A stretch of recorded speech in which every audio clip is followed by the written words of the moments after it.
And this is No Hate Radio. I'm no stranger to the rain. Oh, no. I'm no stranger to the rain.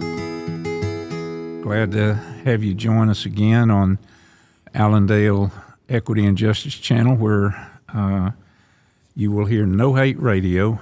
And one of the things that we do is we try to address as factually and objectively and as fairly as we can a lot of subjects that have generated major controversies and seem to be a part of either a symptom or a cause of some of the extreme division and hatred in our country, which one of our goals here is to cause people to think, cause people to consider viewpoints and look at reasons and background and philosophies and beliefs that may be generating division and hate and distrust and those things that are eating away actually at the fabric of what America wants to be and what America actually claims to be, although I believe we've discussed in previous broadcasts we've never been. One of the things I want to discuss today, there is probably no group more familiar with the term of being no stranger to the rain over centuries than the Jewish population. These incidents have been continuous through recorded history. Some of the most horrific, almost non-human, inhumane events in the world have happened with the Jewish population being the subject or the victim or the person, the group against whom such actions have been directed. And sadly, not only does it continue, but we see some recent trends that are seriously troubling, because rather than going in the direction of minimizing such hatred, such division, such frankly inhumane conduct, the anti-Semitism seems to have again not only re-energized but widened and broadened. One of the things that we'd like to do on No Hate Radio is we'd like to bring in some people who know, people who have knowledge and background and an understanding and who can relate to the effects of anti-Semitism in a personal way, and people who can explain the effects and the events and what it causes within a Jewish community from a group viewpoint. And and they're people who know. They're people who know and have experienced and have been around in the community, have felt the sting of the anti-Semitism, who know the trends in it, and who can offer us great, I think, insightful information about that. As we continue today, we have the honor and privilege of having our guests here today to continue in our discussion of anti-Semitism and all the many subjects and ramifications that surround that discussion. We have Rabbi Jason Rosenberg and Rabbi Phillip Weintraub, who are Jewish clergy. They are the people who I hope to hear from with regard to their observations on current events and on any other matters that they might deem instructive to those of us who genuinely want to learn. Rabbi Rosenberg, would you introduce yourself on the mic a little bit for us? Sure. I'm Rabbi Jason Rosenberg. I'm the rabbi of Congregation Beth Am in Tampa, over across the bay. I've been down here for about 16 years, and I'm thrilled to be part of this podcast. Thank you very much for being here. And Rabbi Weintraub, would you do the same? Sure. I'm Rabbi Phillip Weintraub. I'm here in St. Petersburg at Congregation B'nai Israel, which I'm proud to say has just this year celebrated 100 years in the city of St. Petersburg. And I've only been around for 5 of them, but they've been 5 good years, even with COVID and everything else. Thank you very much. And of course, the Reverend Andy Oliver.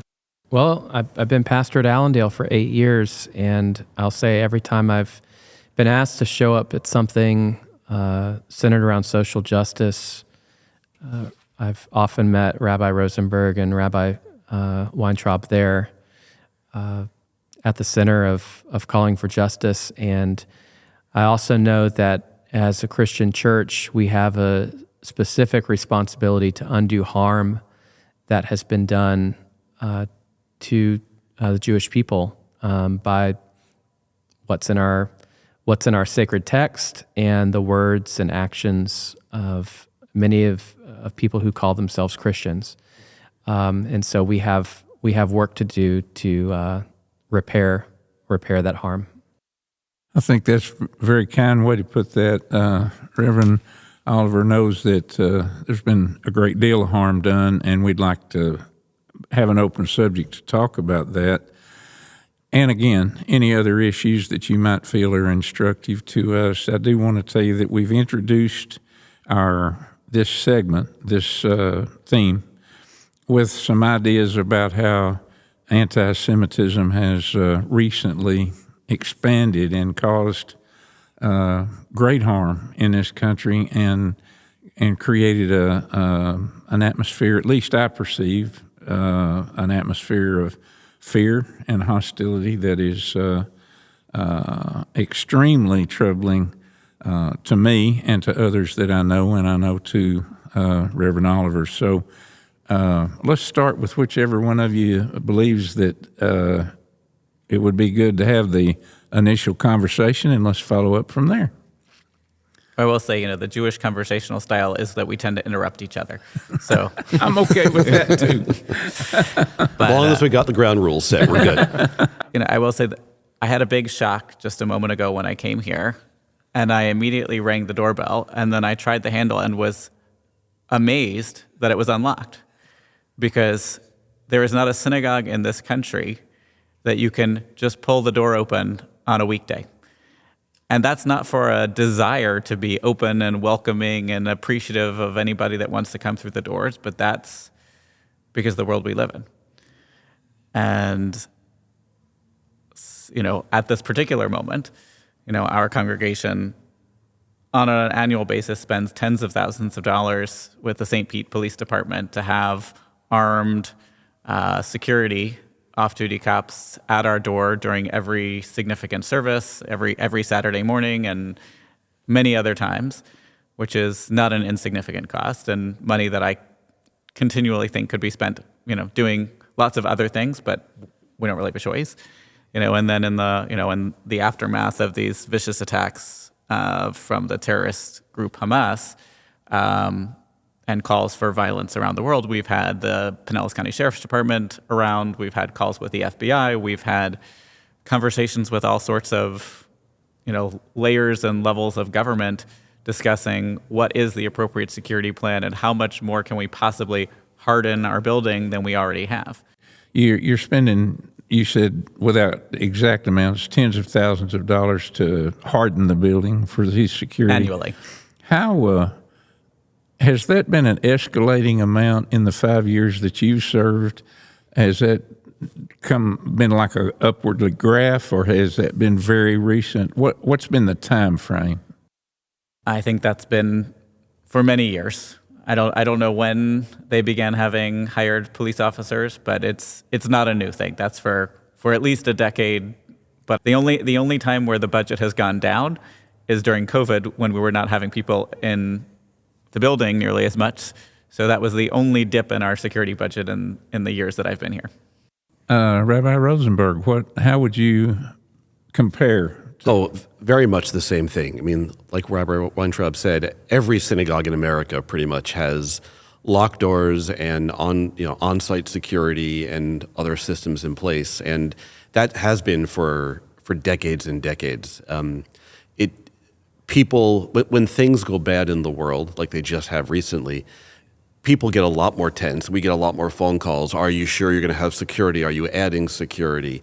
More and more synagogues have fences around their campus, and the symbolism of having a fence keeping people out or having a locked door, besides the actual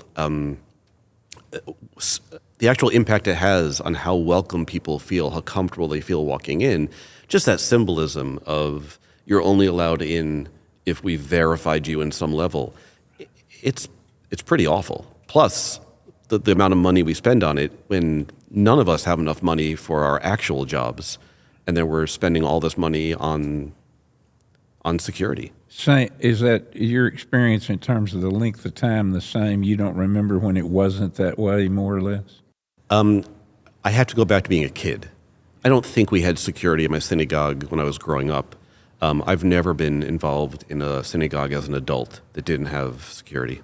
And pretty heavy security, I take it. In other words, Yep. Significant expenditures and significant people. Absolutely. Well, just by way of comparison, Reverend Oliver, what about Allendale United Methodist Church and its security situation? Well, I'll say that typically the door is locked, but it probably was unlocked because they expected y'all to come. But we don't see. I've talked to other rabbis at times when we needed security because of protesters or because of threats that happened, and it was always very humbling because they would say, "You're just talking about for one Sunday," and they would tell me, the amount of money they were spending per year every week.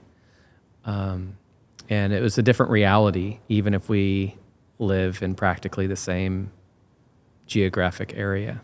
I'd like to expand a little bit on the theme that we started with the podcast, which is what is perceived anyway, and tell me if you believe it's accurate, because I believe you're the people who would know that we have seen a marked increase in anti-Semitic activity in this country in recent years.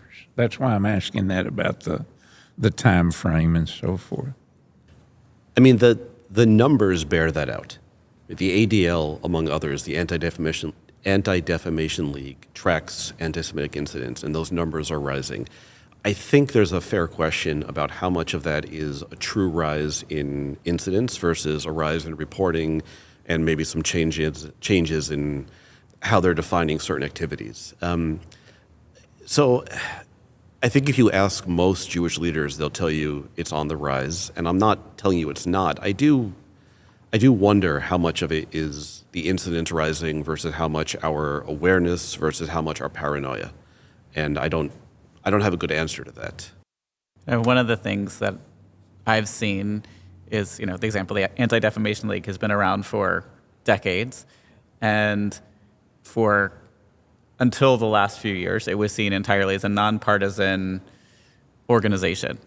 And in recent years, we've seen some on the right arguing that it's some kind of left-wing conspiracy theory, or worse, and what's gone on with Twitter or whatever it's called these days, especially. But the data from the FBI says that more than 50%, I don't remember the exact number, of religious-based hate crimes are against Jewish people. And that's the number I'm targeting from. That's where my questions are coming from, is that number that you just quoted, and it is 50. It's Jewish people represent some small percentage of the overall maybe 2%. Yeah, 2%, and yet are the recipients, victims, whatever term you want to use, of over half of the religious-based hate crimes in the country. Yeah, we had a, I don't know, did you get the little blue square pins before the holidays? Yeah. So somehow we missed them, but I went to a program a couple weeks ago before all this, and the Robert Kraft Foundation out of Boston has created this blue square that they sent to synagogues all across the country to get people to put on their lapels.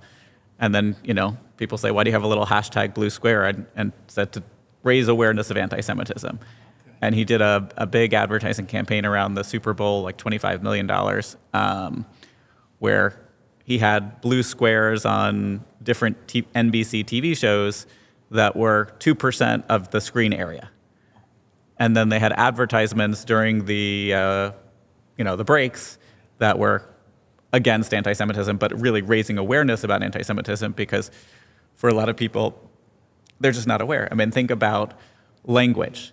In a lot of places, we know today, you don't say, oh, they gypped you, because that's an offensive slur.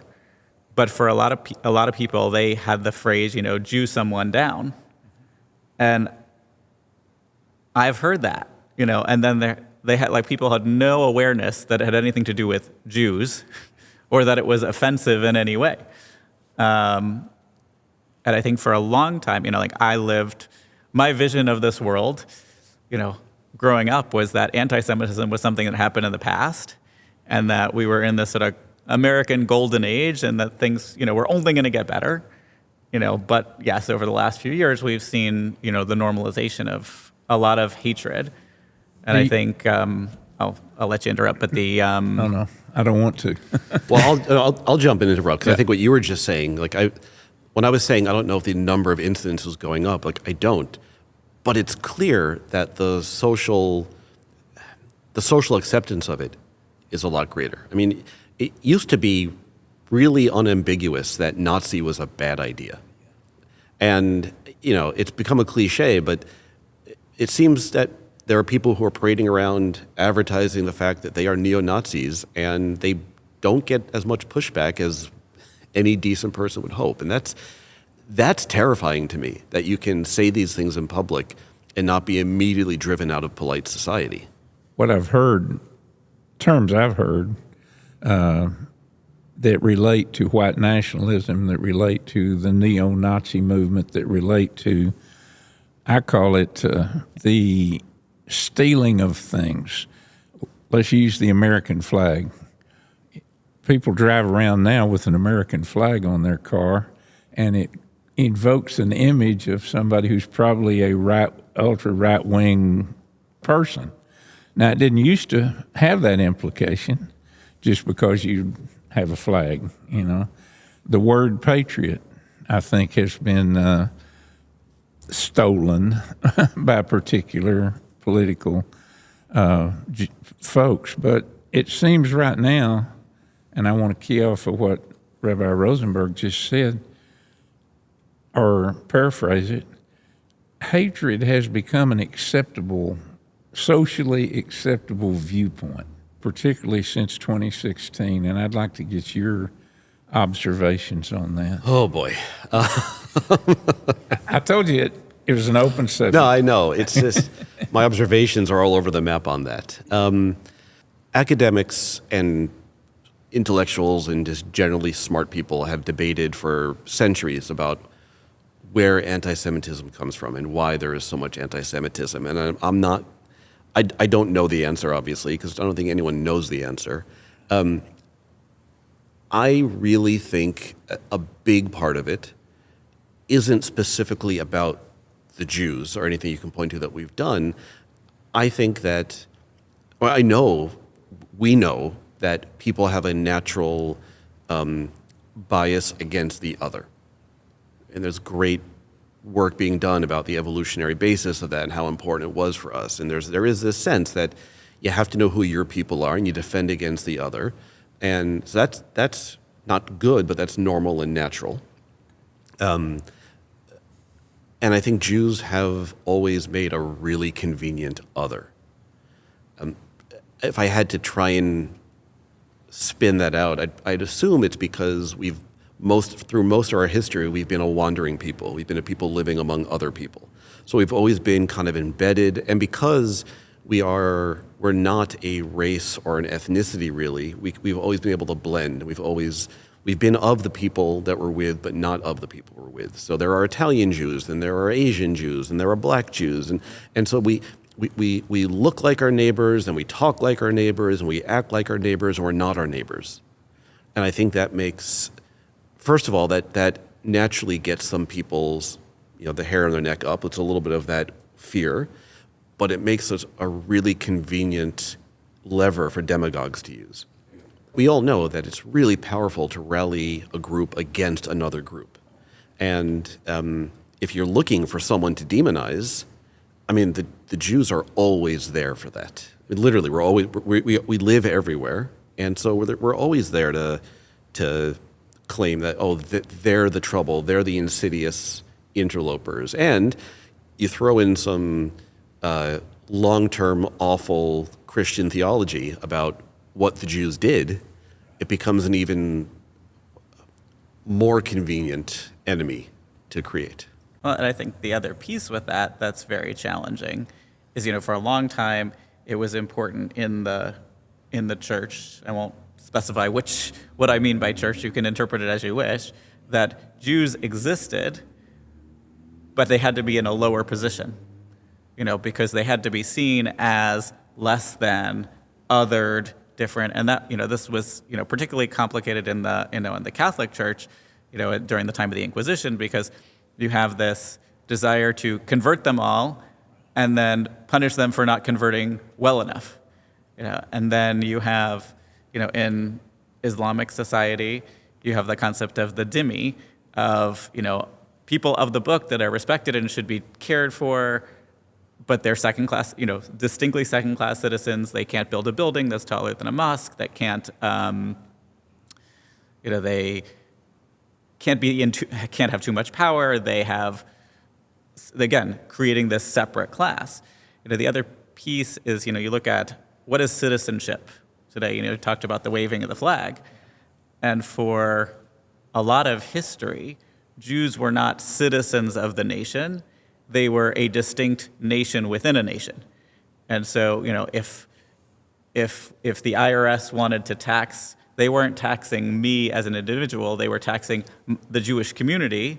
And then within the Jewish community, they had a certain level of freedom of how they were going to get those taxes to the government, or how they were going to, bring, that certain personal disputes weren't brought to the national court, they were just brought to the Jewish court, because the national court didn't see the Jews as citizens, they saw them as this conglomerate.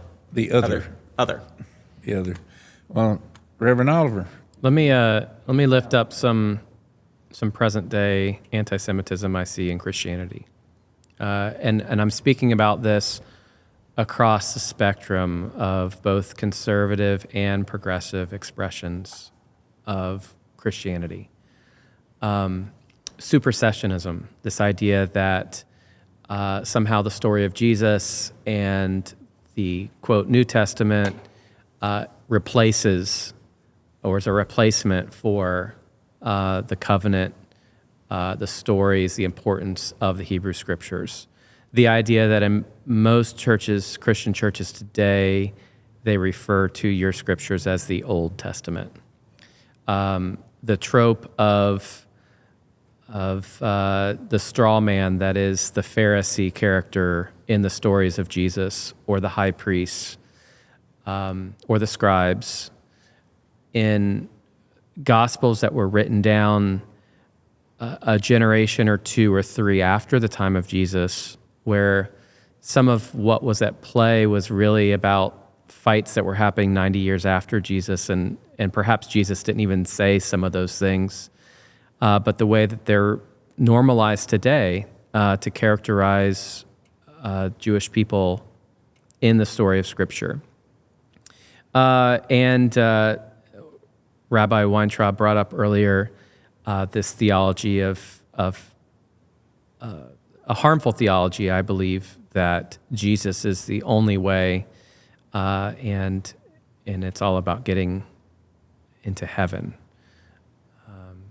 If y'all want to speak a little bit on how you feel, and I know it's always awkward, right? I feel awkward when I'm speaking about someone else's tradition, but I want to just try to say, if you could share with us, especially if those listening identify as Christian, if you could identify how you think some of those harmful parts of our Christian tradition and present have led to some of the harm that's happening today. I mean, one thing I would just say is, my understanding is, Jesus, there were no Christians when there was Jesus. Jesus was talking to other Jews, and he didn't specifically say anything about abandoning the law or abandoning the traditions. That came from Paul, who I see as the world's most brilliant marketer in the history of the universe. He took the hard parts out of Judaism, said, okay, you don't want to circumcise? Great, forget it. You don't want to keep kosher? Forget it. You don't want, the Romans have their Sabbath on the Sunday. It's more convenient to cooperate with them. Great, we'll switch. He made it, because the other piece that we don't talk about, I remember in my ancient Jewish history class in seminary, was there was a lot of philo-Semitism in the early Roman world. There were a lot of people that were very interested in Jewish practices and Jewish life, but they were not willing to make the final acceptance to become part of the Brit, to become part of the covenant. And then you have Paul come along who says, well, there's a way you can do it that doesn't require, the commitment. And please don't, I'm not trying to insult Paul. I think, You can insult Paul all you want. I do it regularly here. No, it's certainly Christianity, by the name Christianity, evolved in ways that are kind of mysterious to me in a lot of ways, and in that, Jesus was Jewish. He was a rabbi. He was a Jewish rabbi. Maybe there's a debate about that too. But if he wasn't, he was a teacher. Certainly, he was someone who people had faith in, listened to, and all that kind of thing. At least a segment of the population. It's not so much to me, or what I tend to focus on is not so much about Christian theology per se and how it's been problematic. I think the more important conversation line is literalism versus non-literalism. If you believe that that God literally took human form as the sole new way to save us from our sins, and obviously there's a lot more we could say about that, but you get the idea. If you take all of that literally, then it becomes somewhere between very easy and necessary to say that Jews are wrong, Jews are rejectionists, Jews are outdated, all those sorts of things, and then you're going down the road of othering and hating, and you get there. If you realize that on at least some level, all of our religious talk is metaphorical. I'm a pretty extremist in this direction. I tend to believe almost nothing literally. But even if you are a more literal believer in some of your religion, I disagree with you on some of that. So okay. But if you take a lot of our religion as sacred metaphor, and Rabbi Abraham Joshua Heschel talked about indicative language versus descriptive language, right? We're not trying to lay out a scientific description of reality. We're trying to use words to point our hearts in a different direction. Then when someone disagrees with you, it's less, how could you be so wrong? And more, that's weird. And maybe I would never see it that way, right? Like, you may like music I don't like, and some of what you like I hear and go, oh, that's kind of cool. And some of it, like, how can you like that? But whatever, go your own way on that one.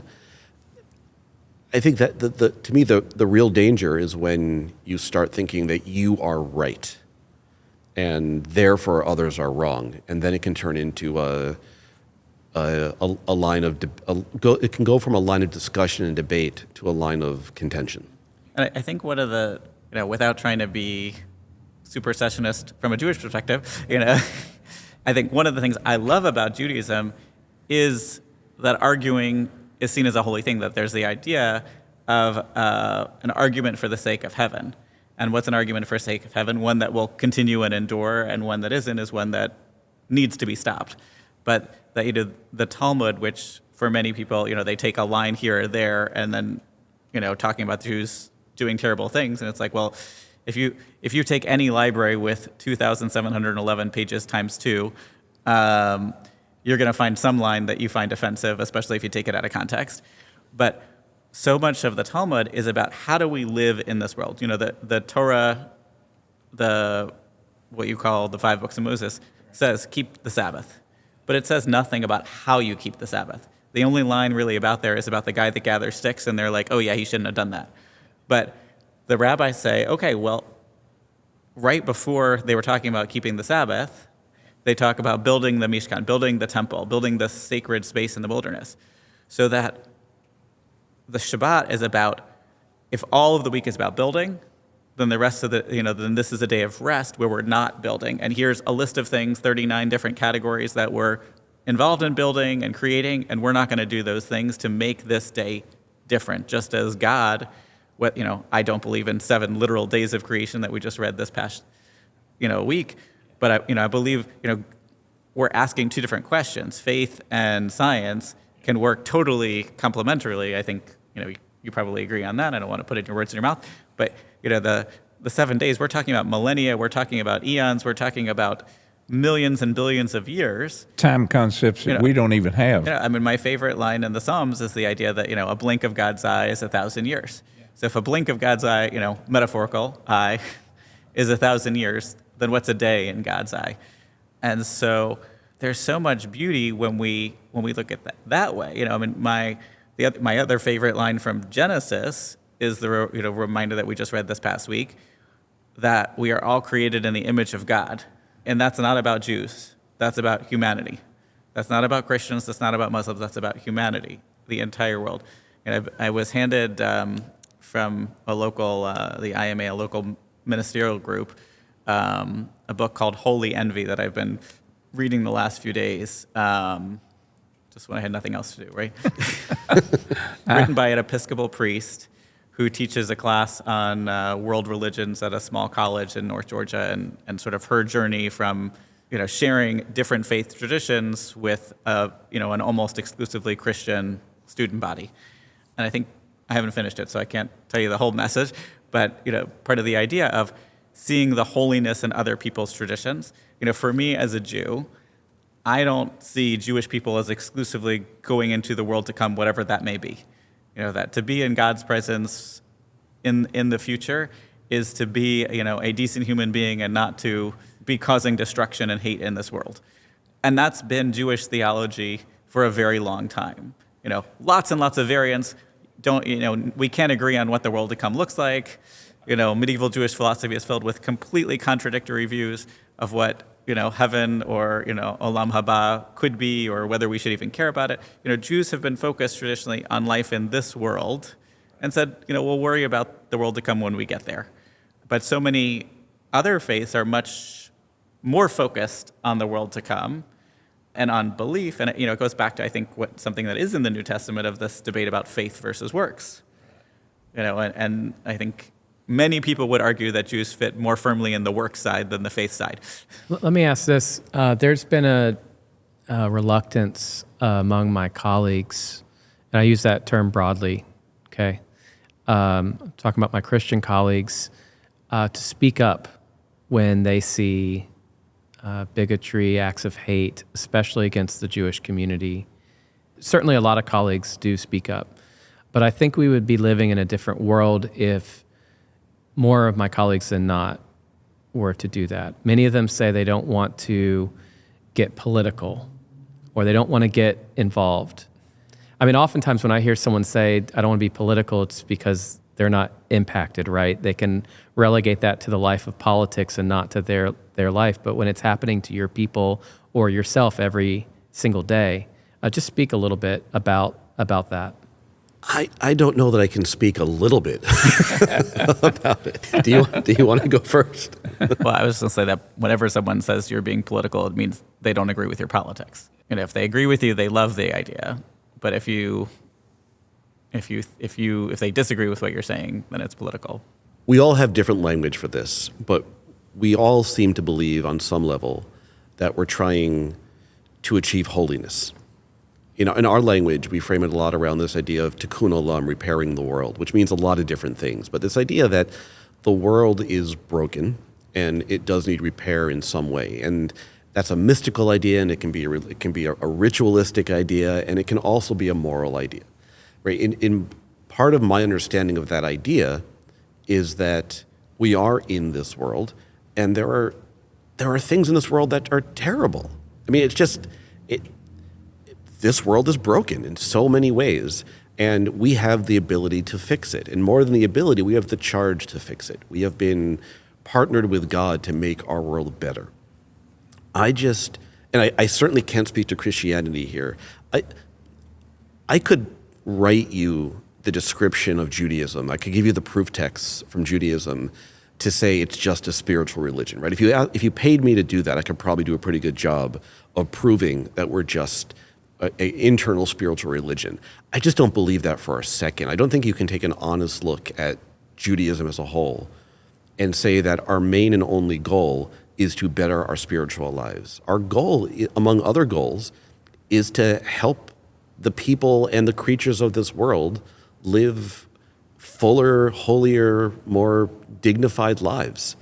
And ultimately, I don't care how we do that. Like, part of what I've realized is this debate about, is this topic too political or is this organization too political? I mean, I get the debate. I get why people get angry about it. I totally agree that what they really mean is it's not my politics. But ultimately, I just don't care. I just want to help people. And I want to help people because I'm trying to take this idea of being created in God's image, not as a slogan, but as an actual charge, as an actual belief. And if I really see someone and think that they are in some way created in God's image, then that has to make a claim on my action.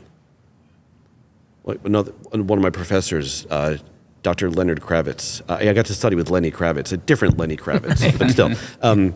He used to say all the time, if I tell you I love my wife, and if I feel like I love my wife, but I'm cheating on my wife all the time, then I don't really love my wife, right? Our beliefs have to be expressed in actions because our actions reveal what our actual beliefs are, not our statements of belief, but our deeply held beliefs. And if I look at you and I believe that you're created in God's image, and I see that you are suffering, whether it be suffering because you're just currently hungry or because you're being politically oppressed or whatever other reason, if I'm not moved to help you, I can't claim I believe you're made in God's image anymore. So I just don't know how you can be religious and not believe that it places some demand on your action. And I think, in the Jewish tradition, there's, and I said, debate is central to our existence. And I think that's also part of what has kept us going for all those years. We're a little contrarian. But, we've always shared the majority opinion and the minority opinion. And the Talmud doesn't get to the answer a lot of the time because the understanding, and they leave the quote unquote wrong answer even when they get to the right answer, because the understanding is that there may be a different time or place where what was the best way is no longer the best way. And I think that many faiths, in my limited understanding of other faiths, feel like there has to be one right way. And look, there are Jews that believe there's one right way also. Oh, yeah. But to me, if I look at, a mountain, if I look at Sinai and I say that God is sitting on top of Sinai, I think that we're all trying to climb the mountain and we're trying to reach there in different ways. The question is the path that we're taking one that is lifting other people up, or are we like those people going up, was it K2, where they saw the guy freezing to death and said, okay, I'm going to keep making my climb. Yeah. And they just climbed over him. And then, there's somebody, we got to at least try to save him, and gave up his chance to finish climbing the mountain. You can look up the story later. I did not make this up, So the question is, if we're climbing this mountain of faith, are we throwing other people down, or are we lifting other people up with us? And that's something that I think about. And that keys into, doesn't it, the idea that, if I'm off track, please tell me, but what both of you said, using different words in my opinion, is that religion is not some far-off concept of God somewhere and a future of bliss somewhere, but it's real. It's today. It's something we need to be built. We need to be, as I've heard Reverend Oliver use the phrase a lot, we need to live into it. We know that we don't need to just say it. We need to live into it. Is that? Deuteronomy says, Lo b'shamayim hi, that the Torah is not in heaven. It is not across the sea. It is not far away. It is right here. I don't know that I can say categorically that religion is not that esoteric, unearthly thing. Far away. I can absolutely say categorically I have no interest in that kind of religion.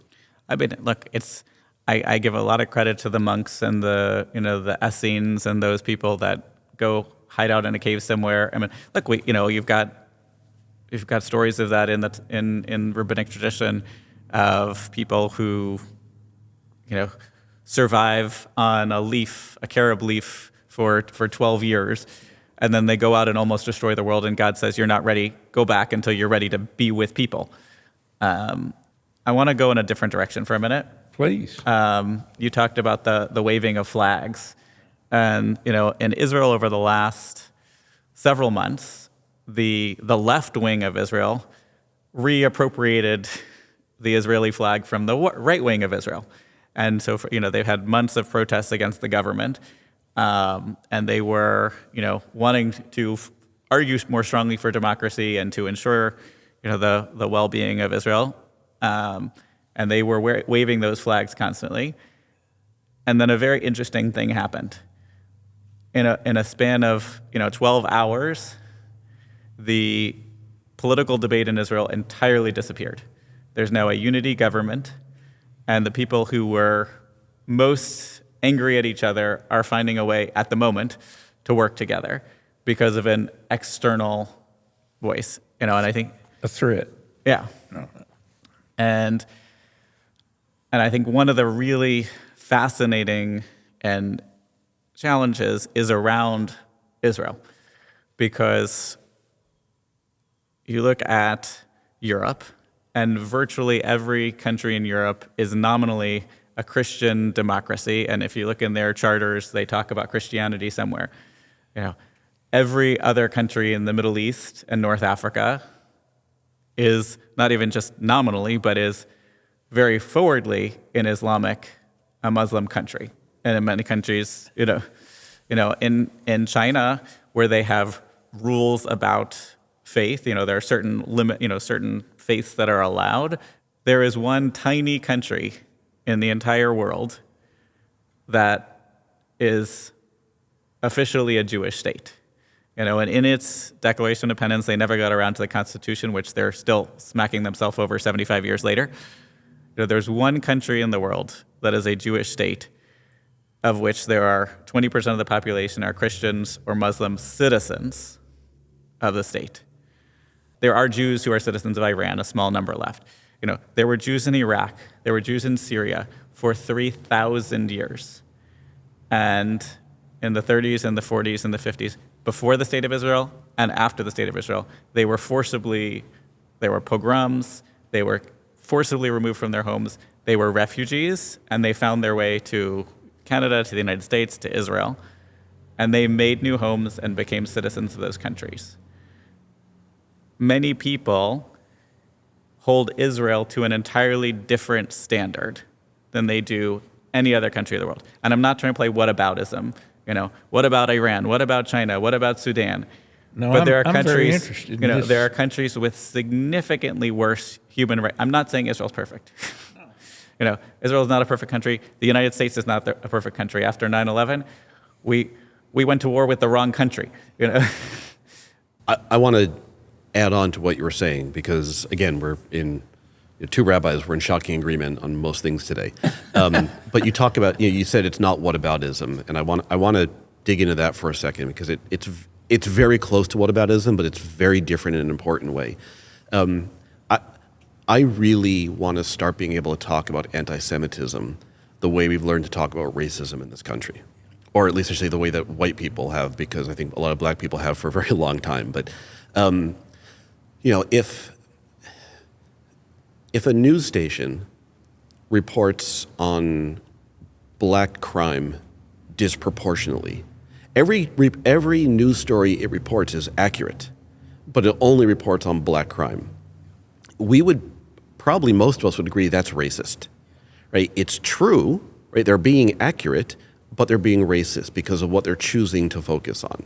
And if the entire society is constantly focusing on black crime and reporting on it more and arresting more black people and policing more black areas, like every person arrested might have actually committed a crime. And you can then start getting more complicated about, does the policing lead to more crime? But even without that unreasonable focus has to be born of and clearly causes racism. And it's the same here. I agree also that Israel is not perfect. We can probably talk at length about things Israel has done wrong, sometimes very significantly immoral acts by either individuals or sometimes by the country. We can talk about all of that. But when you look at the proportion of blame that Israel gets, the proportion of vitriol it gets for its actions, the ridiculous focus of the UN on Israel's misdeeds and reasonable deeds, and on and on and on. When I talk about anti-Semitism, it doesn't have to mean someone who viciously hates Jews and wants to go out and burn crosses on their lawn. That kind of unfair treatment is born of and creates anti-Semitism. And it parallels perfectly with racism. The whataboutism is, I'm not saying that, and I don't think you are either, that Israel should get left off the hook for things it does wrong. But if you're constantly hammering on Israel for everything it does and ignoring every other country doing 10 times worse, I mean, what other reason is there other than some kind of underlying anti-Semitism? It almost has to be, doesn't it? Yeah.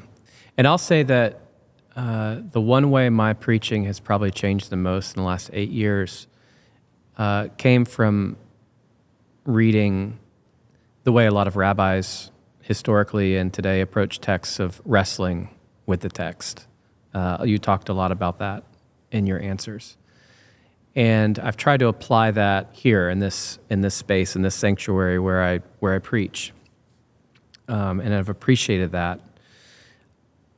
Each of us, right, all three clergy around this table have wrestled with what to say, either online or from in our spaces of worship. So I want to hear kind of what you think has been the most helpful thing that you have had to share with your people. And I'd like to hear what you wish you would hear someone like me say that would be the most helpful thing in this moment, given the atrocities committed by Hamas. If you are murdering innocents and kidnapping people and killing babies and raping women, you're evil. I mean, again, it's like the Nazi thing. This shouldn't be hard. And yes, I understand underlying causes. I understand desperation. I understand all of that. But no, it's no. If you're murdering innocents and you're raping women and you're killing babies and you're kidnapping people, you're evil. And if you can't say that, then what the hell is wrong with you? I want to say that. I've said that to people, and people appreciate that simple clarity. I want to hear it from everyone. And by the way, I don't think Palestinian innocents deserve to die either. Right? I'm not saying that it's black and white that way. But if you can't stand up and condemn murderous rapists, then shut up. Well, and along that line also, it's like, again, we talked about the challenge of different media coverage in different ways. Hamas has a strategy of using human shields. They have mosques filled with explosives. They have tunnels under hospitals. They have schools that underneath the school is where a headquarters is where a military group is. I mean, in 2008, there was, and you can look it up, I can't remember the exact specifics, but there was a situation, where Israel had gone a little bit into Gaza, and there was a mosque that exploded, and Israel was accused of blowing up the mosque. Israel didn't operate within and some space around the mosque. The mosque blew up because Israel did blow up a building a mile away, and the resonance of that caused the explosives and the missiles and the rockets that were in the mosque to spontaneously explode. And then Israel got blamed for that. I mean, I'll tell you a story. So Israel has what they call the purity of arms. Is it perfect? No, but they have a rules of engagement that are far stricter than American rules of engagement in terms of combatants and non-combatants. So in something you can only do in Israel. I was on I took a small congregational group, and our tour guide sees some tanks operating in a field, doing some exercises. And the thing that I used to live near West Point, and there were big signs all around West Point that basically, if you step onto this property, you can be shot. Like, you are on U.S. government training property, do not go near here, do not enter without express permission, do not anything. So our tour guide pulls up onto the field where tanks are operating, only in Israel. And we buy some ice cream, we have a conversation, and this tank commander tells this story. I don't remember his name, but he said they were in Gaza in 2008, 2009, just for a few weeks, and there was a older woman with a radio. And with that radio, she was calling in airstrikes from Hamas. And he radios to his commander to say, this woman is calling in airstrikes. Now, under the rules of American engagement, it's 100% clear they're gone. She's gone. Doesn't matter if she's a woman, doesn't matter if she's over 60. She's holding a radio and calling in airstrikes. She's a combatant. The superior officer said, you cannot engage. And he said, she's calling in airstrikes. You cannot engage. I'm watching her kill other people. Does she have a gun? No. If she doesn't have a gun, you can't shoot her. Look, you can argue that that's wrong, that they should have just, he should have disregarded the order. But that is, and I'm not trying to say that Israel is perfect, but because they know that the world looks at them in a different way, they make different rules. And right now, as they're probably going to try to uproot some of those tunnels, it's going to be very difficult. It's going to be very scary. And, Jews around the world are concerned about the backlash. I heard something the other day that in France, they have assigned basically one police officer for every 45 Jews to protect Jewish organizations. And they're not sure that's enough. That's not sustainable to me.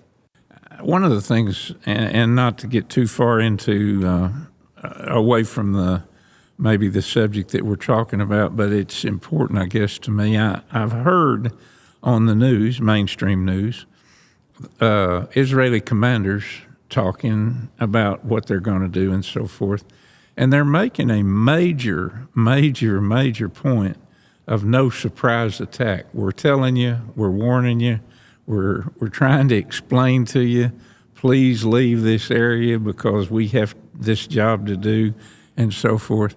And I don't know, I'm not a military genius by any stretch of the imagination, but it occurs to me that if you got to have a war, that is holding oneself to a higher standard to say, please get out of here. Please leave. One of the things that Israel has done for decades is what they call knocking and flyering. Yeah. So that, if they're going to, they are going to demolish a building for whatever reason, they will drop a non-explosive armament that shakes the building, and then it's filled with flyers, or they flyer at the same time that say, this building is being targeted for this reason, please leave. Now, I saw from one of my colleagues, Rabbi Matt Fetterman, who lives in Ashkelon in Israel, that his son was awarded a Israeli military honor in 2009 because there was that situation. There was a building that was knocked and flyered, and he looks up and sees that there are a bunch of women and children on the roof, and that they are locked on the roof. Why are they locked on the roof? Because Hamas wants to have civilian casualties. Hamas wants to have women killed. Hamas wants to have children killed because of public relations. So he goes up there, tells the military to hold their fire. He allows the women into the human shields, the human beings, off the building, and then they demolish the building that had, whatever was the military target at the bottom. Let's be clear, though.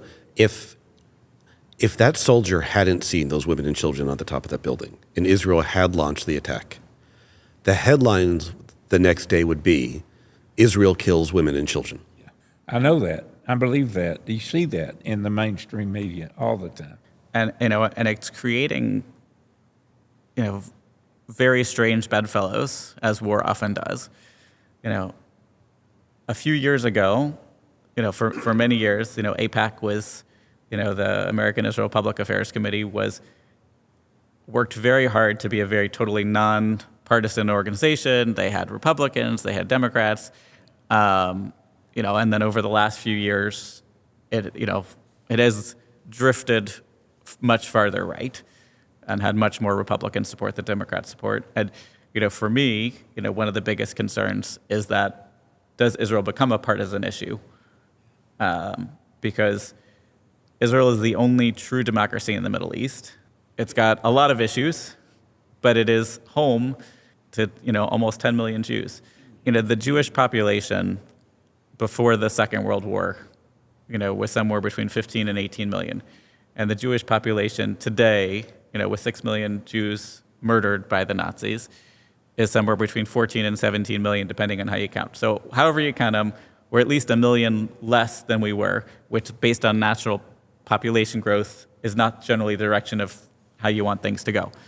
So we have not recovered.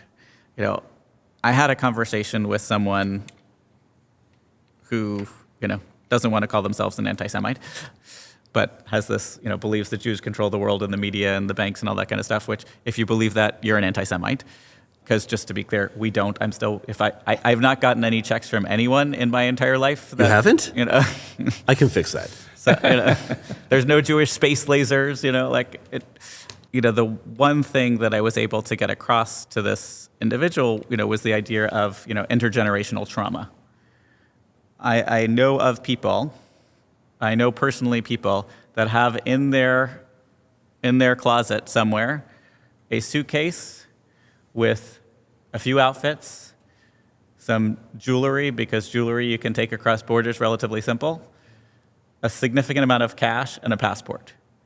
Because it doesn't matter that they've been in this country for 50 years, it doesn't matter they've been in this country for 200 years. They don't know that if tomorrow the world is going to change, they want to be able to get out now. I mean, my kids have passports. Almost immediately, I made sure my kids had passports that, I love this country. I'm a fifth generation American, I cannot imagine living anywhere but here.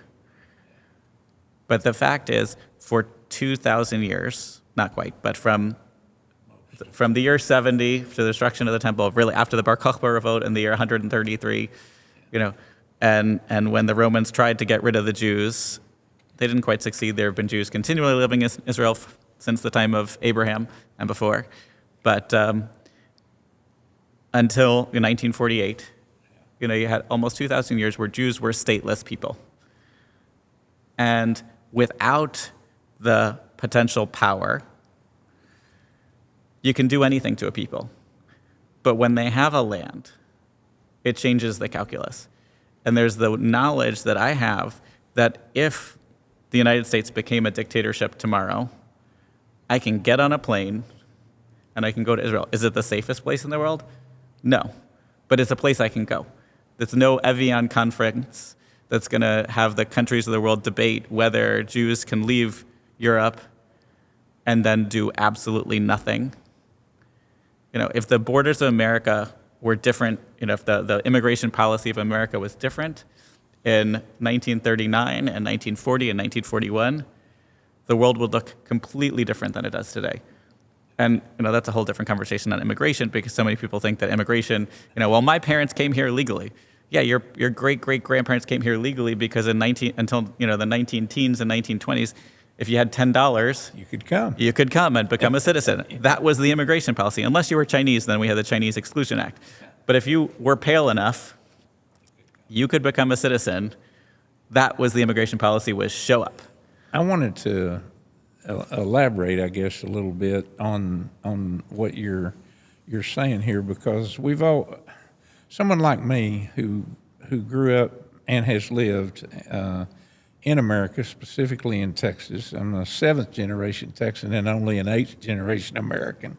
So that's the that's You were in the nation of Texas before. I was in the nation of Texas. That's right, the free republic. But someone like me, I find, and it's been very enlightening to me since I've been involved with Andy in this church. It's very difficult for someone like me to understand and feel and know how someone in any minority group, you said someday you'd like to see us talk about anti-Semitism the way we now talk about racism. Me too. I'd like to see us reach a point in the country where we can recognize evil or bad ideas regardless of what they're about. And one of them is anti-Semitism. And it occurs to me that someone who grew up like I did with what is identified as, and I think correct, as with white privilege, and that I've only in recent years started to try to understand where someone else might be coming from in view of, I understand maybe for the first time that the offense of driving while black, the fear. Or just loitering somewhere. Yeah, loitering somewhere. And I've never heard until right now, but it makes sense to me now, that Jewish people might have to keep that suitcase in a closet for fear, a fear I've never felt. And I just want you to know that you've opened my understanding with that in a way that I've never heard before. You have those same experiences with your friends and neighbors and members of your congregation? I don't know anyone personally with the suitcase, but I've heard those stories. And I will say, if anyone's listening, I don't have a suitcase with money in my closet, so don't come rub my house in it. I will say that I can't begin to count the number of conversations I've had over the years with people who say the German Jews thought they were at home too. Yeah. The Spanish Jews in the Inquisition, they thought they were at home too, over and over again. And so in my gut, I don't feel that fear. But my mind tells me I might be wrong, because it's happened again and again, where people felt at home, they felt safe, they trusted their neighbors, they trusted their society, and it turns out they were wrong. And I think even for someone that doesn't kind of live with anti-Semitism as a daily awareness, there is this background buzz. You talked about how, we in the very beginning, we talked about the security in synagogues. I didn't think about this at all until a year ago when I saw someone point it out in social media. But as a Jew, whenever I'm in any Jewish space, I'm always aware where the exit is. Like I never walk into a synagogue without just sort of looking around. Okay, and I've it's one of those things I never would have thought to do otherwise. And in a conversations, it got brought up. Some Christians were like, "Well, no, why would we do that?" And it's just there's this constant background buzz. So you do live with some level of that kind of fear. That's funny. I have the opposite, because rationally I feel like ignoring the more vocal anti-Semitism in recent years, I intellectually think we are safer here than we've been in many parts of the time, but my gut doesn't agree with me. Yeah, so it's the other way around. Oh, by the way, I absolutely think we're safer than we've ever been. I just think that's a real low bar. Andy, Reverend Oliver, what comments would you make on this discussion about that kind of fear, that kind of how that expanded, how you've worked with it here at Allendale? Because I know it's a fear that was expressed by many people after a bullet was shot through the window of our preschool, and after we had some rather obnoxious and rude and hostile protesters. And also, it was a time for us to kind of put in perspective how that day felt in relation to how a lot of people feel every day of their life. Allendale gets a lot of hate mail. Y'all may not know this. Maybe I'm giving away a secret here. I see your signs all over the internet. But Allendale gets a lot of hate mail. But the comment I want to make is, as we've discussed today, and I think that's the core anti-Semitism, but you've added to it what I would like to say and what I'd like the podcast to stand for.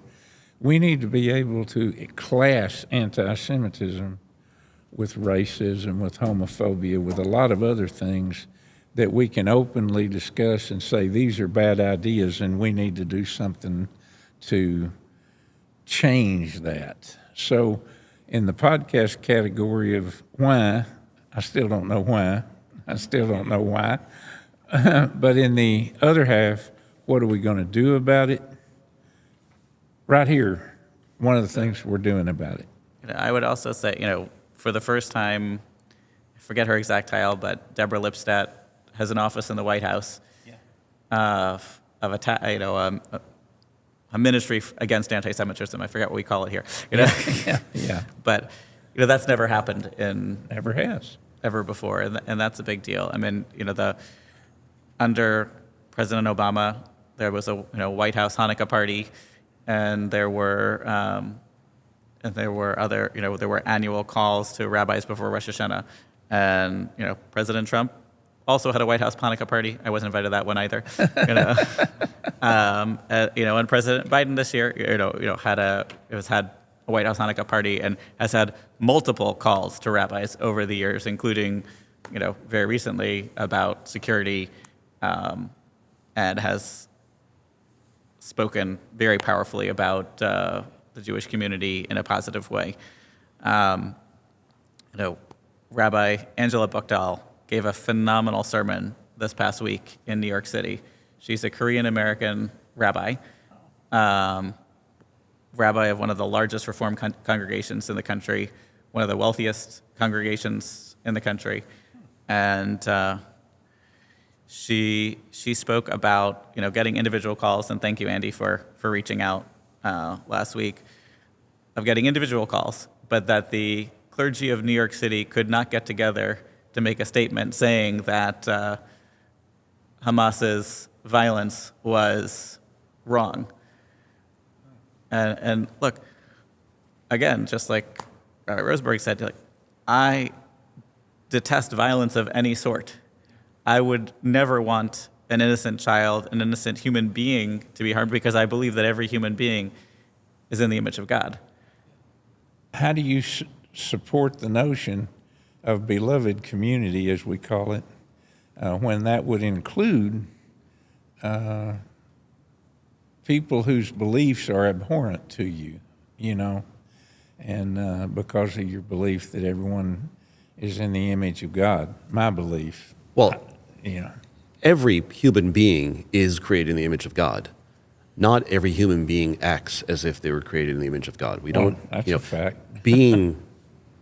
Having an orientation of being loving doesn't mean that we have to let people punch us. Fair enough. There are lines. Fair enough. You gentlemen have no idea how I appreciate you taking your valuable time to come over here and talk to us and to help us put some ideas out on the air that, regardless of who listens to it, regardless of whether it affects anybody, the big goal is to ask the question, why, and then what are we going to do about it? And thank you, both of you, for reaching out and for agreeing to come and talk with us here today. I just want to thank you for your friendship, both of you, and for getting to stand next to each other to do this impossibly hard work. And I know, sadly, we'll have more opportunities than we want to stand next to each other, but I hope we're also able to find time to have joy and celebrate as well together. Amen. So I would say my sort of, catchphrase is more joy, less oi. And I really, for me, I think the biggest antidote to anti-Semitism is for Jews to be proud of who they are and to celebrate their Jewish existence and to live as Jews, however they interpret that. And I think, for all of you is to continue to have conversations and to be friends with people across, denominational lines and across religious lines, and to see the holiness in each and every person. I've been a lawyer now for over 50 years and a judge for a long time in Texas. One of my great friends was a member of a Jewish synagogue. It was a Reformed Jewish synagogue in Denton County, Texas. And he and I spent a lot of time together socially. And one of the things that he said has resonated with me, and I hope that you guys would kind of concur with his thought pattern. He said to me, Don, I want you to be the best Christian that you can be, and I want to be the best Jew I can be. And that was our standing, we stand together this way. I think the Dalai Lama said something like that too. Y'all have a great day. If you'd like to contribute to No Hate Radio, you can call in and record a message on the No Hate Radio hotline, 442-4-NO-HATE.